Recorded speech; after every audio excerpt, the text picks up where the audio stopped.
ऐसा अब कहा जा रहा है लगातार कि अगर वक्फ बोर्ड जिस ज़मीन पर हाथ रख दे, जिस प्रॉपर्टी पर हाथ रख दे, वो उसकी हो जाएगी।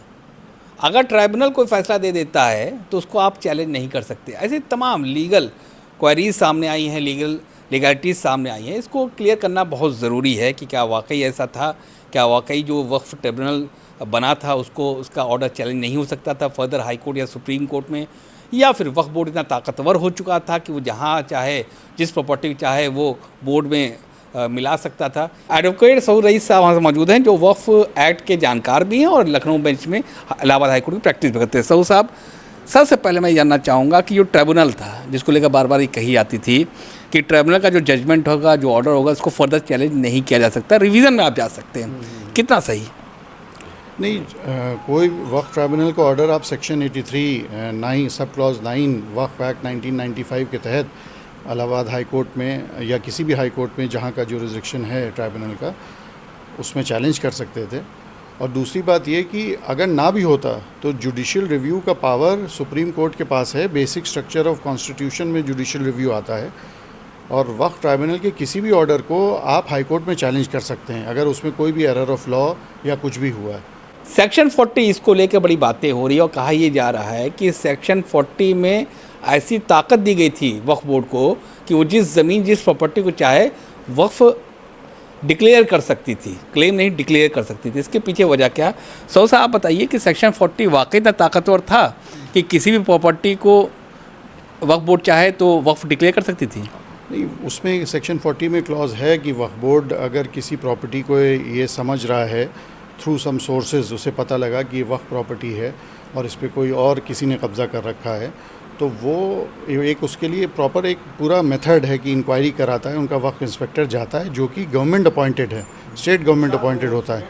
और वक्फ बोर्ड भी एक स्टैच्यूटरी बॉडी है, वो कोई रिलीजियस बॉडी नहीं है। वक्फ बोर्ड स्टैच्यूटरी बॉडी है, वक्फ एक्ट के तहत बनाई गई है। उसमें बहुत सारे स्टेट गवर्नमेंट के नॉमिनेटेड मेंबर्स भी होते हैं और जो इनडायरेक्टली भी जो आते हैं वहाँ पे डेमोक्रेटिकली इलेक्टेड, वो भी पार्लियामेंटेरियंस होते हैं। पार्लियामेंटेरियंस हैं, 2 एमपीज़ उसमें हो सकते हैं, मुस्लिम एमपीज़, 2 एमएलएज़ हो सकते हैं और उसमें और दीगरान मेंबर्स की जो लिस्ट है उसमें 2 लॉयर्स हो सकते हैं जो bar council of Uttar Pradesh के मेंबर हैं।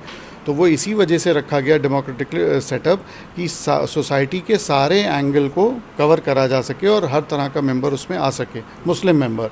उसके बाद वक्फ बोर्ड एक इंक्वायरी कंडक्ट कराता है जो वक्फ इंस्पेक्टर के थ्रू इंक्वायरी कंडक्ट होती है। फिर अगर वो समझता है through sources, through information and through record कि ये वक्फ प्रॉपर्टी थी, तब वो वक्फ के वो डिक्लेयर करता है और वो स्टेट गवर्नमेंट को भेजता है गेजेट करने के लिए। स्टेट गवर्नमेंट चाहे तो उसे ऑब्जेक्शन कर दे और वो ना गेजेट करे तो ये कह देना। और फिर अगर प्रॉपर्टी डिक्लेयर भी कर दी, वक्फ प्रॉपर्टी डिक्लेयर कर दी, तो उसके लिए एपेलेट जुरिसडिक्शन है वक्फ ट्राइब्यूनल के पास। वक्फ ट्राइब्यूनल एक सिविल कोर्ट की तरह फंक्शनल बॉडी है। जो सिविल कोर्ट को पावर है वो वक्फ ट्राइब्यूनल को है।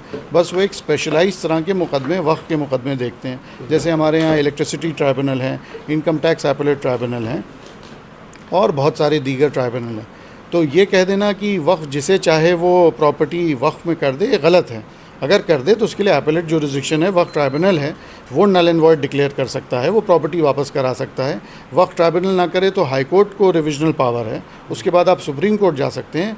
तो ये बिल्कुल कहना गलत है कि वक्फ जिसे चाहे जो चाहे प्रॉपर्टी कर दे। ये एक मैं समझता हूँ कि एक प्रोपेगेंडा के तहत ज़्यादा कहा गया है, लेकिन इसके पीछे कोई लीगल चीज़ मुझे नहीं लगती। अच्छा, बात ये हो रही कि मुस्लिम मसला बोर्ड सुप्रीम कोर्ट का रुख कर सकता है इसको स्टडी करने के बाद, तो क्या ग्राउंड्स हो सकते हैं? जब सुप्रीम कोर्ट में मामला जाएगा तो ग्राउंड्स क्या होंगे पटिशन में? किस चीज़ पर ऑब्जेक्शन रेज किया जाएगा? कैसे क्या पटिशन हो सकती है? अब देखिए, मुस्लिम पर्सनल लॉ बोर्ड जाएगा तो वो क्या डिसाइड करता है, कैसे जाता है, उनकी लीगल टीम क्या डिसाइड करती है, वो तो वही बेहतर बता सकते हैं। लेकिन मेरा अपना पर्सनल व्यू है एज अ लॉयर कि उसके कुछ एक्ट के सेक्शंस ऐसे हैं, एक्ट के ऐसे सेक्शन होंगे जो बिल जो आया है, जो हमने पहले अमेंडमेंट बिल आया था देखा था, अब तो जब एक्ट बन जाएगा तभी बेहतर बता सकते हैं। लेकिन जो हमने बहस पार्लियामेंट में जो सुनी है, रिकॉर्ड पे जो आई है टीवी के माध्यम से, उसमें कि सबसे पहला तो ये कि वक्फ बाय यूज़र जो डिलीट कर दिया है, तो वक्फ बाय यूज़र का हमें पूरा राइट है। वक्फ बाय यूज़र है क्या? मैं वक्फ बाय यूज़र ये है कि कोई भी प्रॉपर्टी पे, कोई भी रिलीजियस प्लेस पे अगर टाइम इमेमोरियल से, यानी सदियों से वहाँ नमाज याददाश्त के तौर पे नमाज पढ़ती चली आ रही है, तो वो मस्जिद डिक्लेयर हो सकती है या वक्फ में वो रजिस्टर हो सकती है on the basis of Waqf by user.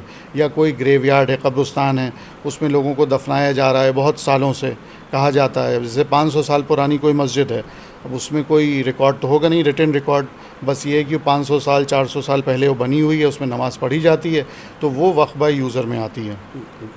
और एक वक्फ बाय यूज़र का लीगल क्लॉज ये भी होता है कि किसी मस्जिद में कोई भी अगर गलत चीज़ हो रही है या उस मस्जिद के ख़िलाफ़ कोई मुकदमा हुआ है, तो वक्फ बाय यूज़र के क्लॉज के तहत हम मुकदमा कर सकते हैं कोर्ट में, क्योंकि हम वहाँ के नमाजी हैं, हम वहाँ नमाज़ पढ़ने जाते हैं। ज़रूरी नहीं कि कमेटी मेंबर ही करे, वक्फ बाय यूज़र में भी कर सकते तो हैं। इसको हटा दिया गया। इसको हटा दिया गया है, तो उससे ये कि बहुत बड़ा चंक हट जाएगा कि वक्फ बाय यूज़र 90% प्रॉपर्टीज़ इंडिया में वक्फ बाय यूज़र हैं, भाई खानकाहें हैं, मस्जिद हैं, मदरसे हैं और आपके कब्रिस्तान हैं। बाकी तो बहुत ज़्यादातर वक्फ अलल औलाद हैं जिसके रिटन सोर्स हैं, थ्रू डीड के आया है, लेकिन वक्फ बाय यूज़र तो ज़्यादातर वक्फ बाय यूज़र वक्फ अलल खैर में इस्तेमाल होता है। कितनी प्रॉपर्टीज़ हैं, अब 400 साल कोई पुरानी प्रॉपर्टी है, ट्रांसफ़र ऑफ प्रॉपर्टी एक्ट तो 1882 में आया है, उससे पहले क्या था? अगर था तो 1857 का रिवोल्ट हुआ, बहुत सारे डॉक्यूमेंट्स उसमें जल गए या लोगों को घर छोड़ के इधर से उधर चले गए। 1947 का पार्टीशन हुआ, उसमें बहुत सारे डॉक्यूमेंट मिसप्लेस हुए। हर बार कोई भी पहले कॉन्करर आता था, चला जाता था, उसमें डॉक्यूमेंट्स मिसप्लेस होते थे लोगों के, तो कहाँ तक कोई डॉक्यूमेंट लाएगा? वक्फ अलल औलाद आपने कहा, तो उस पर भी किया गया कि इसका शेयर है वो अब उस जो भी करता है, वक्फ करता है अलल औलाद, वो उनकी बेटियों के भी हिस्से में जाएगा। तो पहले ऐसा नहीं था क्या? नहीं, पहले था। शरिया के तहत आप बेटियों को भी हिस्सा बनता है और बेटियों को हिस्सा वक्फ डीड में दिया जाता था। जो बेनिफिशरीज़ होते थे वक्फ डीड में, तो बेनिफिशरीज़ आप कैसे डिसाइड करेंगे? एज़ पर शरिया लॉ, शरीयत एप्लीकेशन एक्ट 1937, और शरिया लॉ में ये है कि सिस्टर को ब्रदर के कंपैरिजन में 50% मिलेगा। जैसे ब्रदर का 100% शेयर है तो सिस्टर का 50% होगा। मतलब अगर 1 रुपये है तो 50 पैसा बेटी को, 50 पैसा बेटे को। 50 पैसा बेटे को, और एक रुपये अगर बेटे का है तो 50 पैसा बेटी को मिलेगा। ये था, पहले से था। शरिया लॉ के तहत अगर बेनिफिशरीज़ उसमें कहे गए कि हमारे कोई वाकिफ़ या कोई फाउंडर ऑफ दी वक्फ ये कह के जा रहा है कि हमारे बच्चों को, सारे बच्चे इसके बेनिफिशरी रहेंगे, तो उसका मतलब यही होता था एज़ पर शरिया लॉ, तो शरिया लॉ के तहत उसको दिया जाता था। अब ये कह देना कि अगर उसमें बेटी का शेयर नहीं होगा तो आप नहीं दे सकते, या किसी बेटे का शेयर नहीं होगा, नहीं आप दे सकते, तो ये हमारी समझ से, और जैसे सेक्शन 30 है हिंदू सक्सेशन एक्ट में, उसमें विल के तहत कोई भी हिंदू रिलीजन का बंदा अपने यहाँ किसी को भी प्रॉपर्टी दे सकता है, विल कर सकता है, इर्रिस्पेक्टिव ऑफ कि उसके 4 बेटे हैं वो किसी एक बेटे को कर दें, या 3 बेटियां हैं किसी एक बेटी को कर दें, या ख़ानदान से बाहर भी वो किसी को कर सकता है। तो अगर रिफॉर्म लाने हैं तो उसमें भी लाएं। Why single out one particular community कि हमें इसमें ऐसे करना है? इसमें तो पहले से बेनिफिशरी क्लॉज में एज़ पर शरिया लॉ बेटियों को शेयर मिलता था। और अगर आप देखें तो यूपी में ऑलमोस्ट 27% इंडिया की वक्फ प्रॉपर्टीज़ हैं।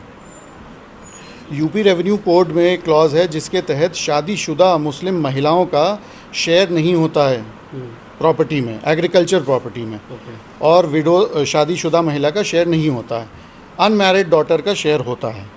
तो अगर आपको रिफॉर्म लाने हैं तो रूरल इंडिया में लाइए, यूपी रेवेन्यू कोड को अमेंड करिए, उसमें कहिए कि शादीशुदा महिलाओं को भी शेयर मिलेगा, वो करके देखें। लेकिन सिंगल आउट आप एक वक्फ एक्ट में कर रहे हैं या एक कम्युनिटी में कर रहे हैं, वो हमारी समझ से ठीक नहीं हो। कॉन्स्टिट्यूशनली अगर हम इसको देखते हैं, जो आने वाला है अमेंडमेंट एक्ट, जो अमेंडमेंट किया गया जितना हम लोग को मालूम है, कॉन्स्टिट्यूशनली देखें तो कहाँ कहाँ वायलेट हो रहा है या नहीं वायलेट हो रहा है? कॉन्स्टिट्यूशनली तो जैसे डीएम को पावर दिया गया है कि डीएम कोई भी प्रॉपर्टी डिस्प्यूटेड बता के उसका फ़ैसला ख़ुद करें, तो ये तो बेसिक सिविल लॉ के ख़िलाफ़ है कि how can a person be a जज of its own cause. DM एक स्टेट गवर्नमेंट के रिप्रेजेंटेटिव होते हैं डिस्ट्रिक्ट में, और वही एक प्रॉपर्टी को डिस्प्यूटेड बता रहे हैं और उसके बाद वही फ़ैसला कर रहे हैं, तो ये कैसे पॉसिबल है? तो हम समझते हैं ये जब भी चैलेंज होगा तो ये सेक्शन पे ज़रूर ऑनरेबल सुप्रीम कोर्ट गौर करेगा। और इस तरह से लिमिटेशन एक्ट का तो ये है कि जो दूसरा लिमिटेशन एक्ट इन्होंने लागू किया, पहले वक्फ एक्ट में लिमिटेशन एक्ट लागू नहीं था कि कोई भी प्रॉपर्टी अगर वक्फ प्रॉपर्टी है और उस पर किसी ने भी कब्ज़ा कर रखा है तो वक्फ बोर्ड को पावर होता था कि वो मुकदमा करके उस प्रॉपर्टी को वापस ले ले। लेकिन अब 12 साल का लिमिटेशन एक्ट ये इन्होंने जो लगाया है, इसमें ये है कि अगर एडवर्स पोजीशन है, एडवर्स पोजीशन के बेसिस पे कोई भी सूट फाइल कर दे तो टाइटल होल्डर बन जाएगा through decree of the court adverse position के बेसिस पे कि 12 साल पे हमारा इस पे कब्ज़ा है। तो बहुत सारे लीगल कॉन्सिक्वेंसेस जो हैं, ग्राउंड रियलिटी एकदम अलग होती है। और डीएम की भी जो पावर्स हैं वो बिल्कुल अनब्रिटल्ड हैं। ये तो बिल्कुल वैसी ही पावर दे दी गई हैं कि जैसे ब्रिटिश टाइम में डीएम्स की पावर थी। डीएम वैसे ही ओवरलोडेड है और वक्फ बोर्ड बनाया ही इसीलिए गया था। ये एक स्पेशलाइज एजेंसी बन रही है ताकि वक्फ प्रॉपर्टीज़ का ध्यान रखा जा सके। अच्छा, मंशा क्या है सरकार के पीछे? कि सियासी मंशा है या वाकई में वो चाहते हैं कि जो वक्फ बोर्ड है या वक्फ एक्ट और मजबूत हो वक्फ के मद्देनज़र, या फिर ऐसे लोगों ने इसको अमेंडमेंट कर दिया जिनको बहुत ज़्यादा मालूमात नहीं थी? कैसे देखते हैं आप इसको? अब मंशा तो वही बता सकते हैं, लेकिन बज़ाहिर एक्ट को देखते हुए, बिल को देखते हुए बहुत सारे क्लॉजेज़ उसमें सेक्शन डाउटफुल हैं। और ये कह देना कि वक्फ बोर्ड एक करप्ट बॉडी है, अनडाउटेडली करप्शन है, हर डिपार्टमेंट में करप्शन है। उसके लिए गवर्नमेंट के पास एजेंसीज़ हैं और वक्फ एक्ट ही में बहुत सारे क्लॉज हैं जिससे अगर गवर्नमेंट सख्ती करे, भाई Waqf is like a department of the state government. Waqf board कोई स्टेट गवर्नमेंट के ख़िलाफ़ थोड़ी नहीं जा सकता। ये कह देना कि वक्फ बोर्ड एक बिल्कुल इंडिपेंडेंट बॉडी है, इट्स अ स्टैट्यूटरी बॉडी। क्या वक्फ बोर्ड के चेयरमैन की हिम्मत है कोई भी चीज़ स्टेट गवर्नमेंट के ख़िलाफ़ करने की? अरे, सबसे बड़ा ख़तरा क्या है? अगर ये लागू होता है, कानून बन जाता है और सख्ती से लागू होता है, तो वक्फ की जो प्रॉपर्टीज़ हैं उन पर क्या ख़तरा आएगा? वक्फ की प्रॉपर्टीज़ ये हैं कि जो अवैध कब्ज़ेदार हैं वक्फ पे, वो थ्रू डिक्री टाइटल होल्डर बन सकते हैं कि जिनका 20 साल से 25 साल से अवैध कब्ज़ा चला आ रहा है। और दूसरी बात ये कि इसमें लिटिगेशन बहुत बढ़ जाएगा, क्योंकि डीएम जो हैं वो किसी ज़िले में कुछ भी करेंगे। अभी तक तो ये था कि वो एक पर्टिकुलर स्पेशलाइज बॉडी थी, लेकिन अब हर ज़िले में डीएम को जब ये आप पावर दे रहे हैं, वो कोई भी प्रॉपर्टी डिसाइड करेगा तो जाहिर सी बात है जो भी अग्रीव पर्सन होगा वो रिट के माध्यम से या पर्टिकुलर जो भी अवेलेबल रेमेडीज़ होंगी लॉ में उसके माध्यम से वो लिटिगेशन करेगा, तो उसमें ख़र्चा बढ़ेगा। प्लस हाई कोर्ट की तो वकालत और अच्छी हो जाएगी क्योंकि अपीलेट ज्यूरिसडिक्शन हाई कोर्ट में आ रहा है, लेकिन हाई कोर्ट में लिटिगेशन महंगा होता है कंपैरेटिवली ट्राइब्यूनल में या बोर्ड में। तो इस तरह की चीज़ें हैं और आगे देखिए इसके और क्या लीगल कॉन्सिक्वेंसेस होते हैं। वक्फ पर कितना ख़तरा रहेगा प्रॉपर्टीज़ पर? नहीं, वक्फ प्रॉपर्टीज़ तो ये जो चाहें वक्फ प्रॉपर्टीज़ ये ले सकते हैं। सबसे बड़ी चीज़ ये है कि जैसे इन्होंने लिमिटेशन एक्ट में अगर कोई प्रॉपर्टी डिस्प्यूटेड बता दी कि ये वक्फ प्रॉपर्टी डिस्प्यूटेड है, किसी ने क्लेम किया कि ये फलां पर्टिकुलर प्रॉपर्टी में हमारा भी क्लेम बनता है, तो वहाँ डिस्प्यूट क्रिएट हो गया। अब डीएम के यहाँ, डिस्ट्रिक्ट कलेक्टर के यहाँ जाएगा फैसला होने के लिए। तो जब डिस्प्यूट क्रिएट कर डीएम के यहाँ गया और डीएम ने कहा कि हाँ उसे एक्सेप्ट कर लिया एप्लीकेशन को, तो वो प्रॉपर्टी स्टेट को चली जाएगी जब तक उसका डिस्पोजल नहीं हो रहा है। ये सबसे ख़तरनाक क्लॉज है, क्योंकि हम लोग का जो लिटिगेशन प्रोसेस है वो वैसे ही स्लो है और लोअर लेवल पे और स्लो है। तो अब मुकदमा अगर 10 साल चलेगा या 15 साल चलेगा तो उस प्रॉपर्टी का क्या होगा? उस प्रॉपर्टी के जो वक्फ प्रॉपर्टी के जो बेनिफिशरीज़ हैं, जो उनको बेनिफिट मिलना था, उसका क्या होगा? भाई इसके लिए तो आप वक्फ रूल्स 2014 में लाई थे, जिसके तहत आप किसी भी वक्फ प्रॉपर्टी को हॉस्पिटल के लिए, एजुकेशनल इंस्टीट्यूशन के लिए, मॉल के लिए, दीगर चीज़ों के लिए 29 साल 30 साल की लीज़ पे दे सकते हैं। तो अगर कमर्शियल वायबिलिटी देखें या वक्फ की इनकम को देखें तो वक्फ की इनकम ऐसी बढ़ाई जा सकती थी, जो ऑलरेडी सेक्शंस हैं एक्ट में, उसमें इतना ज़्यादा फेरबदल करने की ज़रूरत नहीं थी। और दूसरी बात ये कि कोई भी एक्ट अगर बनता है तो एक पब्लिक डिमांड पे बनता है कि भाई हमको ये प्रॉब्लम है, ये समस्या है, उसका ये समाधान करिए। आउट ऑफ द ब्लू एकदम से वक्फ अमेंडमेंट बिल लाया गया और उसको करा गया। हालांकि जेपीसी हर जगह गई, उन्होंने कंसल्टेशन किया और बहुत सारे कंसल्टेशन उन्होंने लिए, कई अमेंडमेंट्स भी उसमें किए हैं, लेकिन क्या सारे अमेंडमेंट्स किए हैं कि नहीं ये देखने वाला होगा। बस कितने अमेंडमेंट्स किए हैं, उसका क्या लीगल कॉन्सिक्वेंसेस होंगे, वो तो जब एक्ट सामने आएगा तभी मालूम चल पाएगा। तो आप हैं सऊद साहब हैं जो कि एडवोकेट हैं हाई कोर्ट लखनऊ बेंच में, इलाहाबाद हाई कोर्ट के लखनऊ बेंच में, और साथ ही वक्फ एक्ट के खासा जानकार भी। इनका साफ तौर पे कहना है कि मामले बहुत सारे हैं, सुप्रीम कोर्ट में जाएगा तो राहत मिल सकती है, लेकिन फ़िलहाल सबकी निगाह टिकी हुई है इस मुल्क की प्रेसिडेंट साहिबा के ऊपर कि वो इस पर दस्तखत कब करती हैं, और उसके बाद जब एक्ट सामने आएगा तो फर्दर उस पर क्या कार्रवाई हो सकती है, क्या एक्शन लिया जा सकता है, इस पर विचार विमर्श होगा। खुर्रम जामी, सवाल लाइव, लखनऊ।